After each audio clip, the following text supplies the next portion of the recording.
2026 yilgi yangi Chevrolet Spark bu kichik o'lchamdagi, lekin zamonaviy va samarali shahar avtomobili bo'lib, yangi dizayn, qulaylik va texnologiyalar bilan yangilangan. Ushbu model asosan yosh haydovchilar, oilalar va yoqilg'i tejamkor mashina izlayotganlar uchun yaratilgan. Yangi Spark tashqi ko'rinishida old qismi kengroq panjara, LED faralar va aerodinamik chiziqlari bilan yanada jozibali ko'rinishga ega. Korpusining o'lchamlari kichik bo'lsa ham, ichki makon keng va qulaylik uchun mo'ljallangan. Salon ichida yumshoq materiallar, 7 dyuymli sensorli ekran, Apple CarPlay va Android Auto tizimlari mavjud. 2026 Spark 1.4 litrli 4 silindrli benzin dvigateli bilan jihozlangan bo'lib, u 98 ot kuchi ishlab chiqaradi. Avtomatik yoki mexanik uzatmalar qutisi bilan taklif etiladi.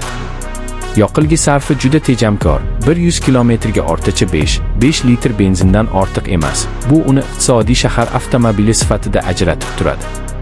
Xavfsizlik jihatdan ham Chevrolet Spark zamonaviy tizimlar bilan boyitilgan. Avtomatik tormoz tizimi, yo'l bo'ylab harakatni nazorat qilish, orqa kamera va park sensori mavjud.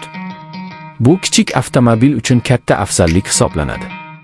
2026 yilgi Spark bir nechta rang variantlari, masalan, yorqin qizil, moviy, oq va kumush tuslarda taqdim etiladi. Shuningdek, yangi sport versiyasi ham ishlab chiqilgan bo'lib, u maxsus gildiraklar va qora detallarga ega.